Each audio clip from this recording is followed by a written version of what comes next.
My dear students, मुझे उम्मीद है कि आप मेरे वीडियो को लाइक करते होंगे और उसको शेयर भी करते होंगे और उसको सब्सक्राइब भी करते होंगे।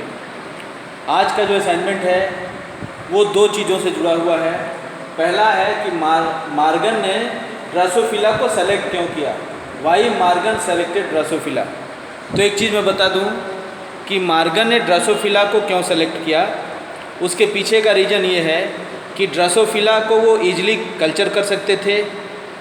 ड्रोसोफिला मेलानोगास्टर को हम फ्रूट फ्लाई भी कहते हैं। फ्रूट फ्लाई इसलिए कहते हैं क्योंकि बनाना फ्रूट का कल्चर मीडियम तैयार करके वो ड्रोसोफिला को कल्चर कर सकते थे। दूसरा चीज़ कि उसका ब्रीडिंग पोटेंशियल बहुत हाई है, वो बहुत तेज़ी से ग्रो करता है, बहुत तेज़ी से ब्रीड करता है और विद इन ए वीक वो 100 ऑफ ड्रोसोफिला प्रोड्यूस करने की कैपेसिटी रखता है। तो इसलिए ब्रीडिंग पोटेंशियल उसका हाई है, उसको ईजिली हैंडल किया जा सकता है, उसको एक बाटल में कल्चर किया जा सकता है।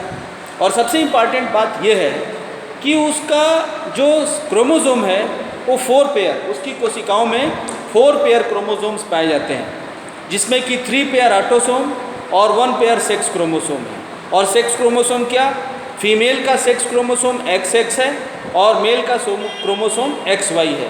ये सिमिलरिटी है मैन से, क्योंकि मैन के भी मेल का क्रोमोसोम XY और फीमेल का XX होता है, जो ड्रोसोफिला और मैन में सिमिलर है, इसीलिए ड्रोसोफिला को उन्होंने सेलेक्ट किया। आज का जो दूसरा टॉपिक है पेडिग्री एनालिसिस है। पेडिग्री एनालिसिस वो टेक्नोलॉजी है जिसके माध्यम से हम फैमिली ट्री तैयार कर सकते हैं। हम किसी पर्टिकुलर डिजीज का फैमिली हिस्ट्री क्या है और कैसे वो जनरेशन टू जनरेशन ट्रांसफ़र हुआ है, इसका पता हम पेडिग्री चार्ट बना करके पेडिग्री एनालिसिस कर सकते हैं। इसको कुछ सिंबल से दर्शाया जाता है, जैसे ये स्क्वायर है फीमेल के लिए, ये स्क्वायर है मेल के लिए, ये सर्किल है फीमेल के लिए, ये नॉर्मल मेल और फीमेल है, और यहीं पर डॉट कर दिया गया है, ये डिजीज्ड फीमेल है, ये डिजीज्ड मेल है। ये अननोन है, अननोन ये जो सिंबल है वर्टिकल रूप में ये स्क्वायर है, इसका कोई नोन इसका कोई स्पेसिफिसिटी नहीं है। दूसरा, यहाँ पर 5 डिजीज हैं, इस नाते अंदर 5 लिखा हुआ है। यहाँ एक जोड़ा गया है, वो मेल और फीमेल के बीच में क्रॉस कराया गया जो नेचुरल क्रॉस है।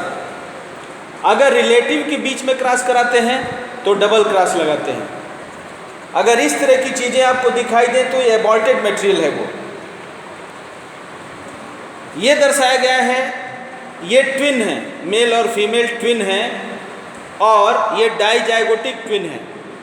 जैसे कभी कभी 2 जाइगोट का फॉर्मेशन हो जाता है आफ्टर 1 फर्टिलाइजेशन, ये डाइजाइगोटिक ट्विन है।